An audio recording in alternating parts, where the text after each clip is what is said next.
നിങ്ങളുടെ favourite shows ഇനി ഒരിക്കലും മിസ്സാവില്ല. ഇപ്പോൾ C5 കാണും നിങ്ങളുടെ ഫേവറേറ്റ് ഷോസ് തികച്ചും സൗജന്യമായി.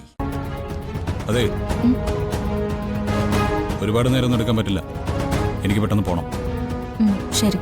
പിന്നെ അച്ഛൻ്റെ അമ്മയുടെ മുമ്പിൽ ഇപ്പൊ ഈ കളിച്ചുകൊണ്ടിരിക്കുന്ന നിഷ്കളങ്കമായ നാടകം ഉണ്ടല്ലോ, ഇനി മേലിൽ എന്നോട് കാണിക്കാൻ നിൽക്കരുത്.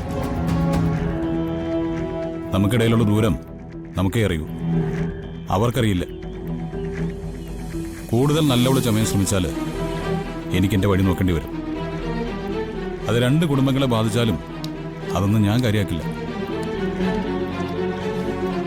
ചെല്.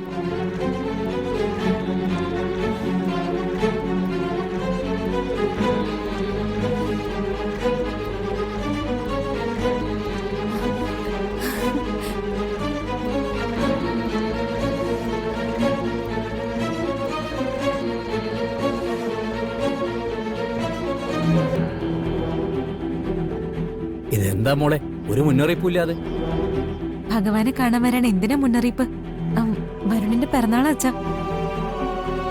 അതെയോ? ഞാൻ തനിച്ചു വന്ന് പ്രാർത്ഥിച്ചിട്ട് പോവാന്ന് കരുതിയതാ. അപ്പോ വരുണിന്റെ നിർബന്ധം കൂടെ പോരണോന്ന്. നന്നായി. അച്ഛാ, വരുണിന്റെ പേരില് പ്രത്യേകമായിട്ട് വഴിപാടുകൾ എന്തെങ്കിലും നടത്തണം കേട്ടോ. അതിനെന്താ, ചെയ്യാലോ.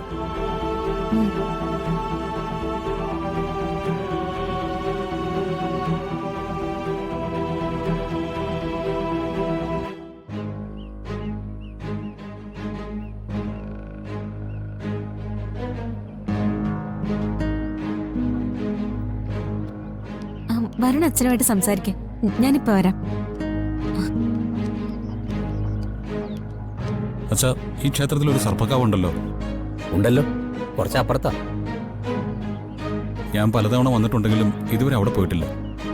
എന്നാ പിന്നെ നമുക്ക് പോയി തൊഴുതിട്ട് വരാം. അച്ഛൻ്റെ ജോലി നടക്കട്ടെ, ഞാൻ പോയിട്ട് വരാം. അവിടെ ചെല്ലുമ്പോ സൂക്ഷിക്കണം, നാഗങ്ങളുള്ള കാവാ.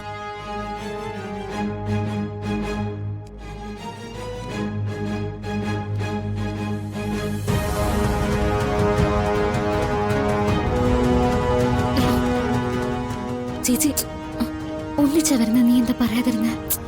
ഞാൻ തനിച്ചിറങ്ങിയതാ. അവരും കൂടി തലേ കെട്ടി വെച്ചതാ. ചേച്ചി, ഈ സദ്യ ഉണ്ടാക്കുന്ന എങ്ങനെയാ അതൊന്ന് പറ. അതിപ്പോ പെട്ടെന്ന് എങ്ങനെ പറഞ്ഞു തരാനാ? ഒരു കാര്യം ചെയ്, നീ തനിച്ച് പാചകം ചെയ്യാന്ന് പറ. എന്നിട്ട് ഫോൺ ഓൺ ചെയ്ത് വെച്ചിട്ട് ഞാൻ പറയുന്ന പോലെ ചെയ്താ മതി. ശരി. ഇനി ഞാൻ വിളിക്കുന്ന നേരത്ത് ഇതുപോലെ കറങ്ങി നടന്നിട്ട് കിട്ടാതിരിക്കോ? ഇല്ല, ഞാൻ ഇപ്പൊ തന്നെ വീട്ടിലോട്ട് പോയിക്കോളാം. നീ എപ്പോ വേണേലും വിളിച്ചോ.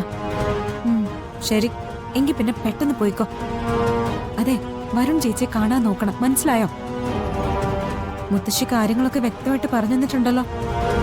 എന്റെ ജീവിതം ചേച്ചിയായിട്ട് ഇല്ലാതാക്കരുത്.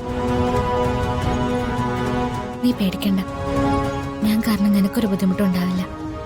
അതെ, ഒരു കാര്യം ചെയ്, ക്ഷേത്രത്തിന്റെ ഉമ്മറത്തോട് പോണ്ട, ആ സർപ്പക്കാവ് വഴി ചുറ്റിപ്പോയിക്കോ.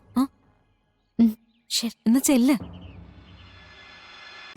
ഡൗൺലോഡ് ചെയ്യൂ C5 ആപ്പ്. കാണൂ എല്ലാ എപ്പിസോഡുകളും സൗജന്യമായി.